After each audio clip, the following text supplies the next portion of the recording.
बच्चों, स्वागत है आपका मेरे YouTube चैनल शिवेंद्र एकेडमी में। तो बच्चों, इस वीडियो में मैं आपके लिए लेके आया हूँ क्लास 10th फिजिक्स का चैप्टर नंबर 1 इलेक्ट्रिसिटी का लेक्चर नंबर 4, जिसमें हम देखने वाले हैं इलेक्ट्रिसिटी चैप्टर में कॉम्बिनेशन ऑफ रेजिस्टेंसेस। ये कॉम्बिनेशन ऑफ रेजिस्टेंसेस होता क्या है, इसको क्यों करते हैं और इसके कितने टाइप्स के कॉम्बिनेशन हम कर सकते हैं। बच्चों, हमको याद होगा कि जब हमने ओम्स लॉ पढ़ा था लास्ट वीडियो सेक्शन में, तो इसमें हमने एक रिलेशनशिप स्टैब्लिश किया था पोटेंशियल डिफरेंस करंट, और एक इंपॉर्टेंट टर्म आया था जहां पे रेजिस्टेंस होता है। वो रेजिस्टेंस एक बहुत ही इंपॉर्टेंट टर्म जो ओम्स लॉ से निकल के आया था। ये वो प्रॉपर्टी होती है कंडक्टर की जो करंट के फ्लो को रेजिस्ट करता है, मतलब रोकता है। ये रेजिस्टेंसेस को हम कितने तरीके से कंबाइन कर सकते हैं और क्यों कंबाइन करना है। सबसे पहले हम बात करेंगे इसके पर्पज ऑफ कॉम्बिनेशन की, कि हम कॉम्बिनेशन करें ही क्यों, हमको कॉम्बिनेशन क्यों करना है।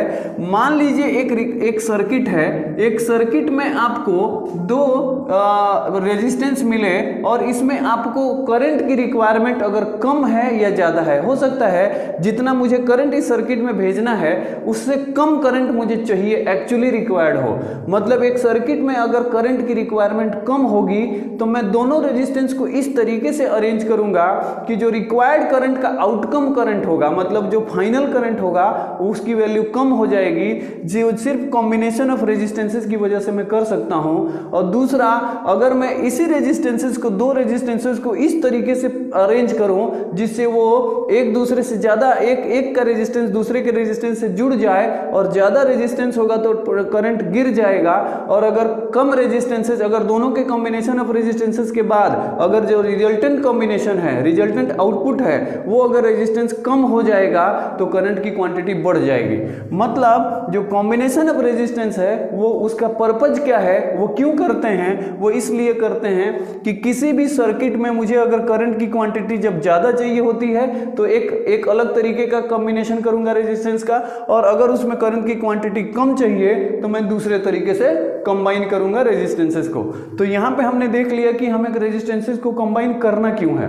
अब हम समझते हैं कि कितने तरीके से हम, अगर मान लीजिए मेरे पास दो रेजिस्टेंस है, एक सर्किट में मेरे पास दो रेजिस्टेंस है, इसको मैं कितने तरीके से कंबाइन कर सकता हूं। बच्चों, सबसे पहला जो तरीका होता है इसको बोलते हैं सीरीज कॉम्बिनेशन। ये सीरीज कॉम्बिनेशन में हम क्या करते हैं, दो या दो से अधिक रेजिस्टेंस को एक सीरीज में, एक ही सीरीज में, अब सीरीज किसको बोलेंगे, मान लीजिए ये एक रेजिस्टेंस है R1, ठीक है, और एक दूसरा रेजिस्टेंस है R2, एक दूसरा रेजिस्टेंस है यहाँ पे R2, जिसको रेजिस्टेंस को आपको पता होगा कि इस तरीके से लिख के डिनोट किया जाता है, ये जो एक सिंबल है उसके डिनोट करने के लिए। मान लीजिए मेरे पास दो रेजिस्टेंस है R1 और R2, अगर इसको मुझे सीरीज कंबाइन करना होगा तो मैं सिंपली इन दोनों को एक वायर से कनेक्ट कर दूंगा। मतलब जितना अमाउंट ऑफ करंट इससे आई करंट अगर इस रेजिस्टेंस से फ्लो होता है, उतना ही करंट इस रेजिस्टेंस से भी फ्लो हो, इक्वल अमाउंट ऑफ करंट अगर दोनों रेजिस्टेंस से फ्लो होता है तो इस कॉम्बिनेशन ऑफ टाइप को बोलेंगे हम सीरीज कॉम्बिनेशन।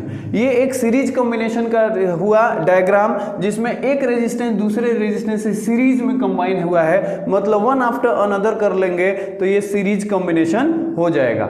इसको हम क्यों करेंगे और क्या होगा इसे करने से, तो पहला जो सीरीज कॉम्बिनेशन होगा इसमें R1 और R2 की जो वैल्यू होगी, इसका जो रिजल्टेंट आएगा, मतलब दोनों के जोड़ने से जो फाइनल वैल्यू आएगी, रिजल्टेंट रेजिस्टेंस जो होगा वो सिंपल अरिथमेटिक सम होता है दोनों रेजिस्टेंस के, मतलब टोटल R जो हो जाएगा, जो फाइनल रिजल्टेंट रेजिस्टेंस जो होगा वो R1 प्लस R2 के बराबर हो जाएगा। तो यहां पे हमने देख लिया कि सीरीज कॉम्बिनेशन से जो आएगा फाइनल रेजिस्टेंस वो दोनों रेजिस्टेंस के, या अगर हम एक से ज्यादा भी, अगर दो या दो से ज्यादा भी करते हैं तो ये इस तरीके से बढ़ता हुआ जाएगा कि R1 plus R2 plus R3, और इस तरीके से सो ऑन होता जाएगा। चाहे जितने नंबर ऑफ रेजिस्टेंस हम जोड़ लें उसका सिंपल अरिथमेटिक सम वो बढ़ता जाएगा।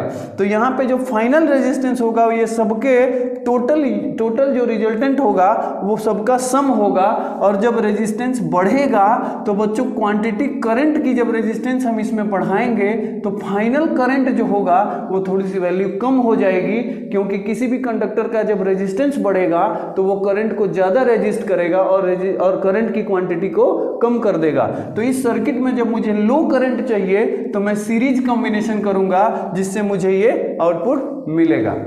तो अब हम देख लेते हैं दूसरे टाइप का कॉम्बिनेशन। तो बच्चों अब हम दूसरे तरीके के समझ लेते हैं कॉम्बिनेशन, इसको बोलते हैं parallel combination. Parallel combination of resistances को जब हम करेंगे तो मान लीजिए मेरे पास एक रेजिस्टेंस है R1 और एक रेजिस्टेंस है R2, ठीक है। R1 और R2 मेरे पास दो रेजिस्टेंस हैं। इसको अगर मुझे पैरेलल कंबाइन करना होगा तो मैं क्या करूंगा, एक सिंपल इनको एक देखिए ये दोनों आपस में पैरेलली अरेंज कर दूंगा मैं इनको, और इसको सिंपली मैं कंबाइन कर सकता हूं। इस तरीके से जो कॉम्बिनेशन होता है इसको हम बोलेंगे पैरेलल कॉम्बिनेशन ऑफ रेजिस्टेंसेस। यहाँ पे एक रेजिस्टेंस दूसरे रेजिस्टेंस के पैरेलल ही दिखता है और इस पूरे सर्किट को या पूरे कॉम्बिनेशन को हम बोलेंगे पैरेलल कॉम्बिनेशन। अब ये हम कब करेंगे और इसका क्या आउटकम होगा वो समझ लेते हैं। ये हम तब करेंगे जब इनका जो फाइनल आउटकम होता है, जो कंप्लीट आउटकम जो होगा, इन दोनों रेजिस्टेंस को जोड़ के हमको क्या मिलेगा, तो ये जो फाइनल आउटकम होगा इनका रिजल्टेंट रेजिस्टेंस वो reciprocal of the sum of all resistances होगा। मतलब इस केस में जो फाइनल आउटकम होगा वो 1/R1 प्लस 1/R2, मतलब इसका रेसिप्रोकल और इसका रेसिप्रोकल जो 1/R1 और 1/R2 होता है, इन दोनों के सम जो होंगे ये फाइनल रेजिस्टेंस होगा। तो यहाँ पे इसकी वैल्यू जो होगी, फाइनल रेजिस्टेंस की वैल्यू होगी वो R1 और R2 से भी कम हो जाएगी। तो ये हम तब सर्किट में करेंगे जब अगर फाइनल रेजिस्टेंस कम हो गया, इसका मतलब मुझे करंट की क्वांटिटी ऑटोमेटिक बढ़ जाएगी। अगर किसी कंडक्टर का रेजिस्टेंस हमने कम कर दिया तो करंट की ज्यादा क्वांटिटी हो जाएगी वहां पे। तो ये जो कॉम्बिनेशन ऑफ रेजिस्टेंसेस हम करते हैं ये कब करेंगे, जब हमें करंट की क्वांटिटी ज्यादा चाहिए होगी।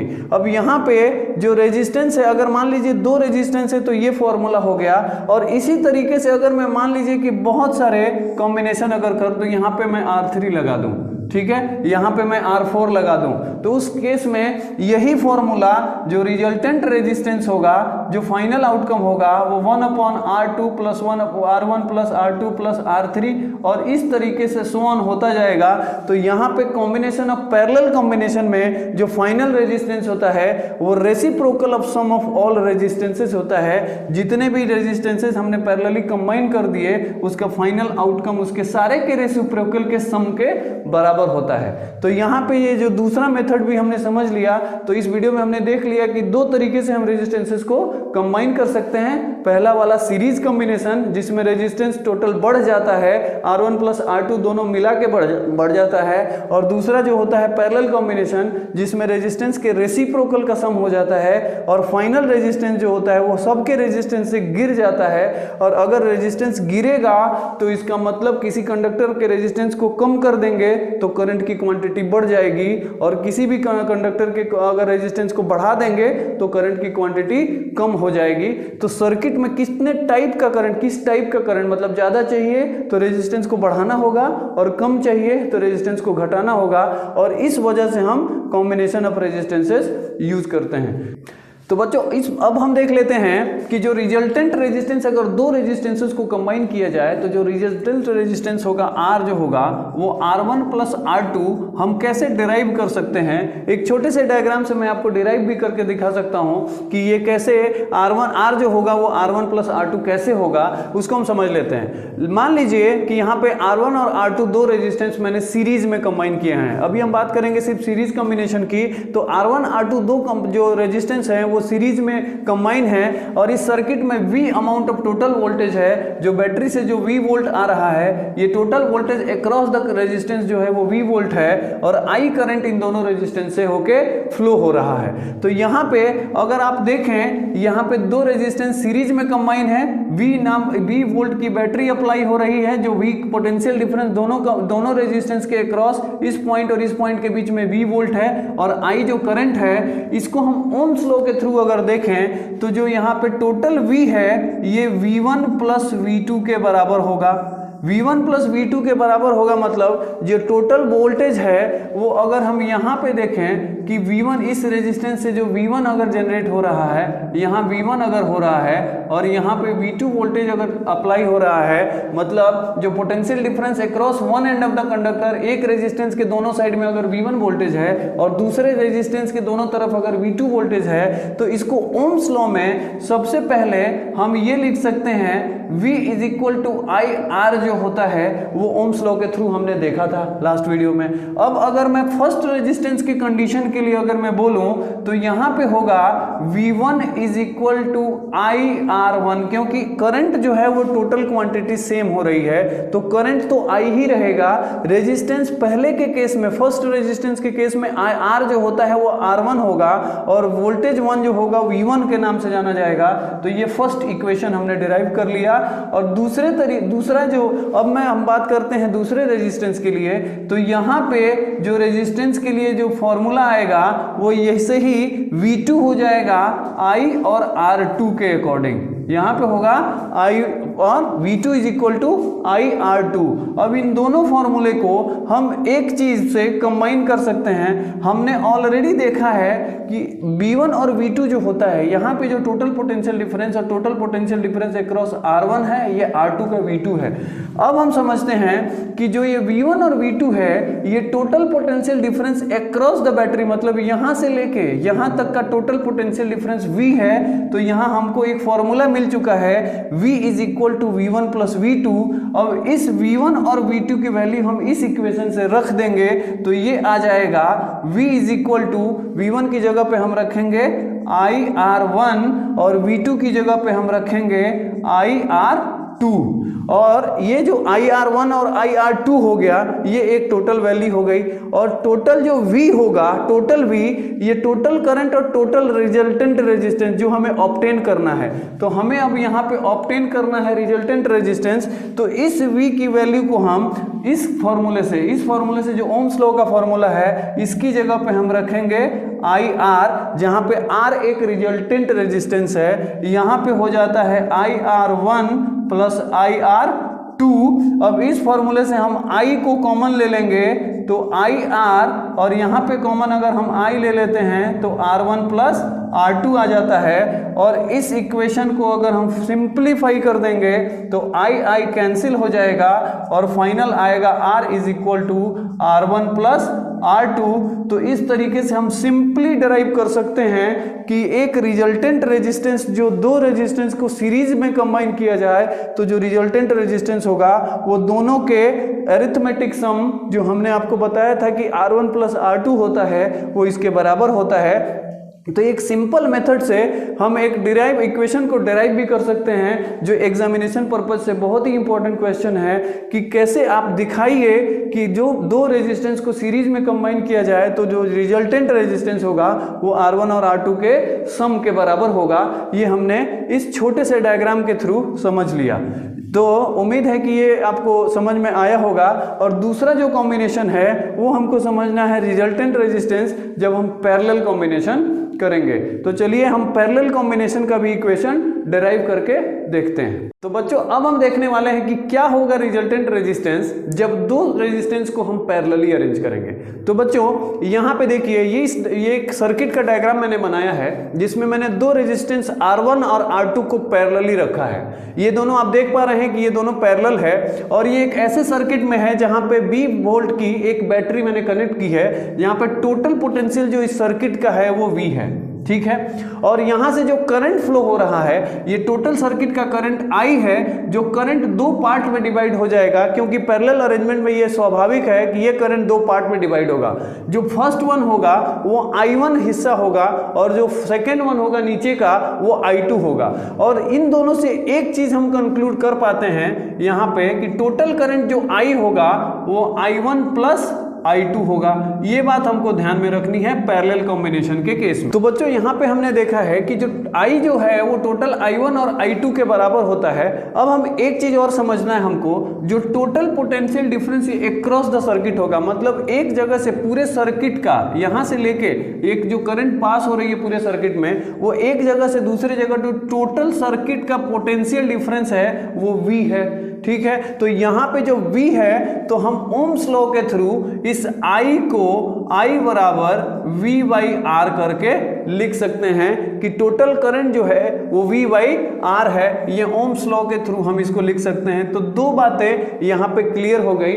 अब हम इजीली डिराइव कर सकते हैं एक फॉर्मूला। अब हम क्या करेंगे, इंडिविजुअल रेजिस्टेंस और इंडिविजुअल करंट की वैल्यू निकालेंगे। अब आप देख लीजिए, जो ओम्स लॉ मैंने टोटल करंट और टोटल रेजिस्टेंस का ये जो रिजल्टेंट रेजिस्टेंस है उसके अकॉर्डिंग निकाला, जहां पे I टोटल करंट है, V टोटल पोटेंशियल डिफरेंस है और R रिजल्टेंट रेजिस्टेंस है, जो दोनों के कॉम्बिनेशन के थ्रू आएगा। अब हम तो अब हम देखेंगे इंडिविजुअल रेजिस्टेंस पे क्या असर होगा। जब इंडिविजुअल रेजिस्टेंस के लिए यही फॉर्मूला अगर इंडिविजुअल रेजिस्टेंस पे लगाया जाए तो हम ये सिंपली लिख सकते हैं I1 is equal to potential तो टोटल V ही है इस पूरे सर्किट का, लेकिन जो रेजिस्टेंस है उसकी जगह पे हो जाएगा R1। तो ये हो जाएगा हमारा इक्वेशन नंबर 1। इसी तरीके से अगर मैं I2 सेकेंड वाले रेजिस्टेंस का हम लिखेंगे तो उसका करंट का I2 जो होगा वो होगा V अपॉन R2, जो दूसरा इक्वेशन हो जाएगा। तो यहां तक मुझे लगता है आपको क्लियरली समझ में आया होगा। ये ओम्स लॉ के थ्रू आया और ओम्स लॉ में इंडिविजुअल रेजिस्टेंस का जो करंट है वो फैक्टर मैंने लिख दिया, वैसे ही R2 के लिए मैंने लिख दिया। अब हम क्या करेंगे, इक्वेशन 1 और 2 को कंबाइन करेंगे। 1 प्लस 2 को यहाँ पे मैं कंबाइन कर दूंगा। तो अब देखिए, इधर का हिस्सा LHS का हिस्सा हम कंबाइन प्लस करेंगे और RHS के हिस्से को भी हम अलग से कंबाइन करेंगे। तो यहाँ पे होगा I1 plus I2 is equal to V upon R1 plus V upon R2। और एक चीज और ध्यान देंगे, I1 प्लस I2 मैंने ऑलरेडी लिखा हुआ है, क्या होता है I टोटल करंट। अब टोटल करंट जब I होता है और टोटल करंट I जो बराबर होता है टोटल पोटेंशियल और V बाई R के, तो इस इक्वेशन से हम डायरेक्टली यहाँ पे और इस दोनों इक्वेशन को यूज करके हम I1 plus I2 is equal to I और I is equal to V by R, तो डायरेक्टली हम लिख सकते हैं ये V by R is equal to V by R1 plus V by R2। यहाँ तक बहुत क्लियरली हम ऑब्टेन कर सकते हैं। अब नेक्स्ट स्टेप में सिंपली अगर V को कॉमन ले लिया जाए तो 1 अपॉन R, इसको हम V को कॉमन लेके 1 अपॉन R लिख सकते हैं और यहाँ पे भी V को कॉमन लेके 1 upon R1 plus 1 upon R2 लिख सकते हैं। यहाँ जब दोनों साइड मैथमेटिकली अगर इक्वल होंगे तो इसको हम क्रॉस कर देंगे और फाइनल जो रिजल्टेंट आ जाएगा वो होगा 1 upon R is equal to 1 upon R1 plus 1 upon R2। तो यहाँ पे ये जो फॉर्मूला आ गया ये कंप्लीट डेरिवेशन हो गया, जहाँ पे R एक रिजल्टेंट रेजिस्टेंस है जो दो पैरेलल सीरीज के कॉम्बिनेशन में जो पैरेलल अगर रेजिस्टेंस जो कंबाइन किया है उसका रेजिस्टेंस क्या होगा, दोनों का रेसिप्रोकल एक टोटल रेजिस्टेंस के रेसिप्रोकल के बराबर होगा। तो बच्चों इस इक्वेशन से हमें क्या वैल्यू मिलती है वो समझ लेते हैं। इस इक्वेशन से हमें ये समझ में आता है कि जब दो इंडिविजुअल रेजिस्टेंसेस को पैरेलली अरेंज करेंगे तो जो दोनों का कॉम्बिनेशन का जो रिजल्टेंट रेजिस्टेंस होगा उसका रेसिप्रोकल दूसरे दोनों के रेसिप्रोकल के सम के बराबर होगा। तो यहाँ पे हमको एक चीज समझ में आएगी कि जो टोटल रेजिस्टेंस होगा उसकी वैल्यू कम हो जाएगी। ये उन सर्किट में पैरेलल कॉम्बिनेशन हम यूज करेंगे जहां पे करंट की क्वांटिटी हमको ज्यादा चाहिए। मतलब जो I करंट है इसको अगर रेजिस्टेंट ओवरऑल रेजिस्टेंस जो होगा जब रेसिप्रोकल होगा तो बहुत कम हो जाएगा, तो इसका करंट की क्वांटिटी बढ़ जाएगी। ये उन सर्किट में हम पैरेलली अरेंज करेंगे जहां पे हमको करंट ज्यादा चाहिए। तो यहाँ पे मुझे उम्मीद है कि आपको डेरिवेशन अच्छे से समझ में आया होगा। तो हमने जो सीरीज के कॉम्बिनेशन और पैरेलल कॉम्बिनेशन के रेजिस्टेंसेस को समझ लिया। उम्मीद है कि ये वीडियो आपको पसंद आया होगा और अगर ये वीडियो आपको अच्छी लगी तो इस चैनल को लाइक एंड सब्सक्राइब करना ना भूलें और ज़्यादा से ज़्यादा अपने दोस्तों को शेयर करें। Thank you.